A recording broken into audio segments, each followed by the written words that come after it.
चार भैया सगे हो, जब तक वो कुआरे हैं, जब तक वो कुआरे हैं तब तक बड़े प्रेम से रहेंगे। चारों भैया एक जगह खा लेंगे, एक जगह नहा लेंगे, एक शर्ट पहनेंगे, चारों भैया पहन के रिश्तेदारी घूमेंगे, तो प्रेम है। कब तक?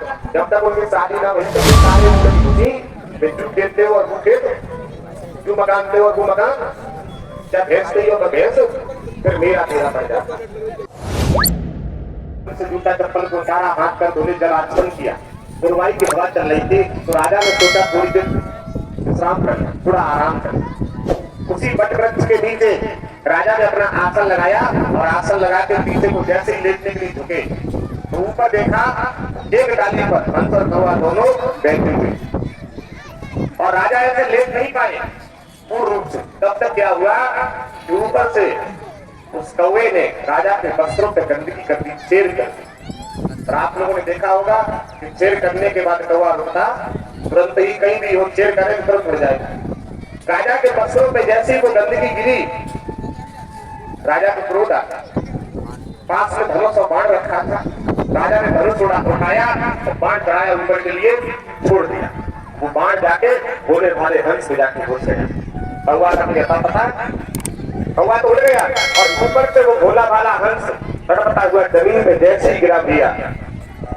राजा ने ऐसे डर पर देखा तो कौवा का मुझे पता, राजा ने उस भोले भाले हंस को गोद में उठाया और गोद में उठाने के बाद उसका तीर निकाला और कहा, भैया, हे हंस भैया, हमें असराप ना देना, हमारी कोई गलती नहीं है। हमने बाण तुम्हें नहीं मारा था, हमने तो बाण वो दुष्ट कौवे में मारा था जिससे हमारे कपड़े खराब कर दिए।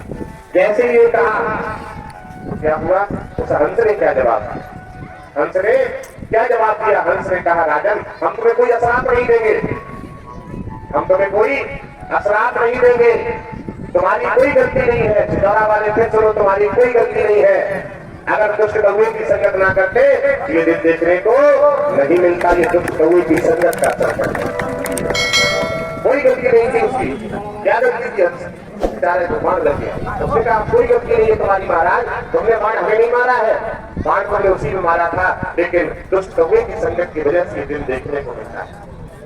बुरे की संगत देना दिखाता, इससे भला नरक का। हम लोग सभी हैं, संगत अच्छी करेंगे, अच्छे विचार होंगे। और चोर की मोटरसाइकिल बैठ घूमो तो आज भी कल पुलिस को पकड़ लेगी। और चोर को तो डंडा मालूम, उसे सब रोड मालूम है कि ऊपर के बीच में से कौन सा रास्ता गयो है, वो कहाँ पे निकलो है जाके, तो इधर कौन सा रास्ता गया, वो कहाँ निकलो, तो उसका यही काम है। और भोला भाला प्राणी अगर उसके साथ बैठ जाएगा तो वो हंस की तरह फंस जाएगा, तो उसे ध्यान नहीं मिलता। इसलिए हंस हो तो हंस बन के रहो, कौवे की संगत बिल्कुल भी नहीं। हंस बन के जीवन में हमें सब कुछ मिलता है, जीवन में सब कुछ मिलता है और सब कुछ मिलने के साथ साथ सबसे बड़ी बात यह है हमें जीवन में सत्संग मिले। जीवन में क्या मिले? सत्संग। जैसे मिले हमारे जीवन में सत्संग है, हमारे जीवन में सब कुछ है। सत्संग जब होगा जब हम सत्य पर हों। जिस सेठ थे तो वो रात्रि में लेटे हुए थे, अचानक से लक्ष्मी जी आई। उन्होंने कहा, सेठ जी तुम सो रहे हो कि जाग रहे हो? सेठ ने कहा, भैया हम जाग रहे हैं। कहा, हमने तुम्हारे घर पे बहुत पैसा इकट्ठा कर दिया, हम तुम्हारा घर छोड़ के जा रहे हैं। सेठ ने कहा, लक्ष्मी भैया रुकी रहती तो ज्यादा अच्छा था। लक्ष्मी भैया ने कहा, नहीं, हम तुम्हारा घर छोड़कर दूसरे घर पे जा रहे हैं, उसको पैसा वाला करें। तो ठीक है, तो जाओ। लक्ष्मी जी चली गई। थोड़ी देर के बाद उसी घर में ऐसा और राय को बैरों थे, तो कहते हमारा बहुत बैरों। ऐसा और राय, उन्होंने कहा, सेठ जी जाग रहे हो सो रहे हो? उन्होंने कहा, जाग रहे। कहा, हम तुम्हारे क्षेत्र में तुम्हारा बहुत बहुमत कर दिया, बहुत कोई लोग जान गया, वो तुम्हारा घर छोड़ के जा रहे हैं।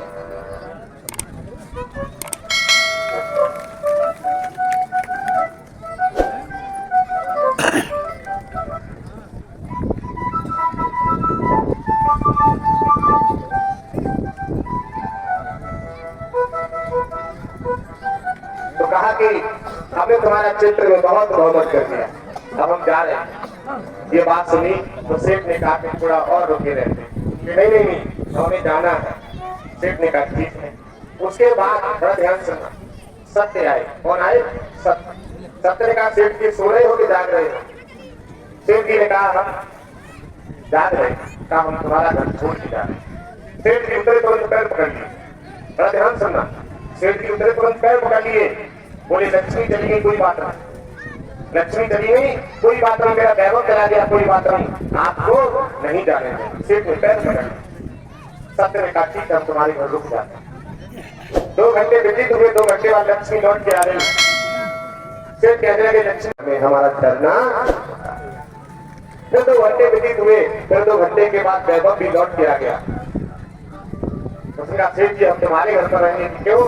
जिस घर में सत्य होता उसी की जय जयकार करते, जिस घर में सत्य नहीं होता उसकी जय जयकार। तो हमारा घर सत्य है। कई कथाएं आपने पढ़ी होगी, राजा हरिश्चंद्र अपने सत्य रहे, अंत में पूरा राज्यपाट उन्हीं को प्राप्त। कहां से क्या नहीं हुआ? हमारा अगर सत्य हमारी जगह रुका हुआ है, हमारी बेटी गरीब क्यों ना हो, हमारा परिवार गरीब क्यों ना हो, बेटी अगर इज्जतवान है उसका सत्य बचा हुआ है तो हमारी बेटी के बराबर कोई धनवान नहीं है। तो हम करोड़पति है, हमारी लड़कियां वहां जाके ढोलना के बाजार में लड़कों के साथ घूम रही है, साहब काशी की शॉपिंग आके लड़कों के साथ कर रही है, हमारी कोई इज्जत नगर आए तो वो 4 व्हीलर चल रहे। मेरी बेटी गरीब जरूर है लेकिन उसका सत्य बचा हुआ है, उसके बराबर कोई धनवान, कोई तन दुखी, कोई मन दुखी, कोई धनगर व्यक्ति दास, थोड़े थोड़े सब दुखी, सुखी प्रभु के दास। भगवान का दास है सबसे बड़ा सुखी। हम लोगों के जीवन में सबसे बड़ा धन यही है हमारा सत्य है। आज नहीं खतरा बनता है 10 साल बन जाएगा, लेकिन हम अपने सत्य करें, हम अपने सत्य को नहीं छोड़ेंगे, हम धर्म के साथ चले, अपनी औलाद को भी गलत संदेश ना दें। एक बात और करूं भैया,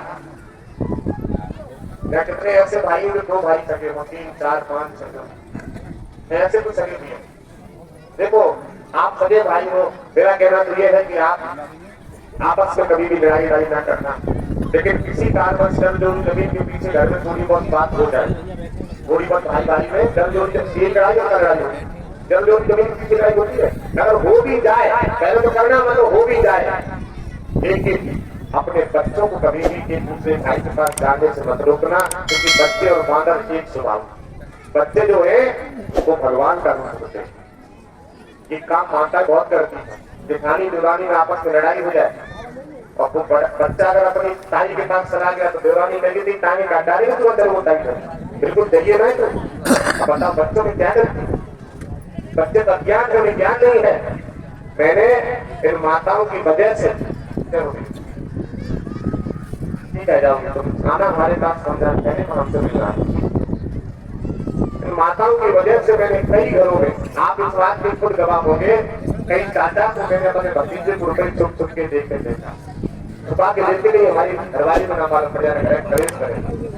बड़ा भैया बीमार पड़ जाए तो छोटा भैया जो घर पे है और वो कहे अपनी बहू से घरवाली से भैया की तबीयत ज्यादा खराब है और काफी डॉक्टर ने मना करता हूँ मैं आगरा रेफर करती हूँ, आगरा या अलीगढ़ मानो, और भैया को 10,000 रुपया देते तो शायद ठीक हो जाए।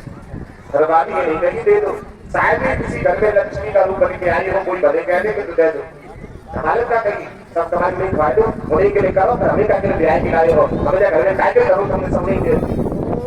इसका परिणाम ये है कि भाई रुपया तो देगा, अपने भाई को मरने नहीं देगा, सामने नहीं देगा, चुपचाप विचार हो जाए कि देखो भैया तुम अपने इलाज करा दियो और भैया तो वापस कर दियो, नहीं तो तुम जिंदा बने रहो भैया, हमें तुमसे बड़ो धनो कोई नहीं मिलेगा।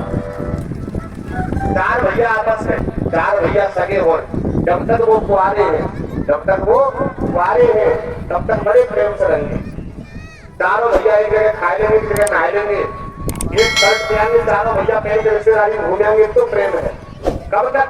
जब तक उनकी शादी ना हुई तब तक। और जैसे ये काले मुंडे की खुशी बिजू खेलते हो और वो खेत, जो मकान दे और वो मकान, क्या भेजते हो तो भेज, फिर मेरा तेरा पड़ जाता। और अगर भैया भैया आपस में बोले जब मानो ये मानो का तो भैया से बोलो तो हमसे मत बोलो, यहाँ तक कि भैया भैया ऐसे हो जाते बेचारे। भैया कोई भी भाई अपने भाई से कभी शत्रुता नहीं करना चाहता, अरे उसमें बीच में तो कोई और बड़ा को शत्रुता करा रहा है, भाई भाई कभी शत्रुता नहीं करता। इन माताओं से बात पूछ लूं आपकी क्या हो साहब, तुम भैया और हमें तो अलग करना चाहती हो साहब हैं, इन लोगों को तो कोई भैया हो उनको तो कोई भैया है जब भाई भैया से दूर होके दिखाए तो वहां भैया पैसा मांगना तो बहुत बड़ी गलत बात। अकेले के माइग्रेंट्स कौन आ जाते थी फिर खरीदे 5,000 की व्यवस्था करते अरे भैया कल आगे जिंदा मतलब और शाम को रोटी तुम्हें जब खान देंगी जब अपने भैया के लिए व्यवस्था करा देंगी तब अरे हाँ भैया खेल रहे हो तो क्या कैसे करो तो मुझे आप कहीं करो बोलने की रुपया है ना इसी करो बोलने की चीज है ना खेत रहे दो आपको खेत रहे दो लेकिन भैया को खेत पाओ तुम आपको खेत रहे दो लेकिन वहां खरीद पाओ तुम्हारा भी भैया जितना तुम्हें प्यारा है इतना भैया को भी अपना भैया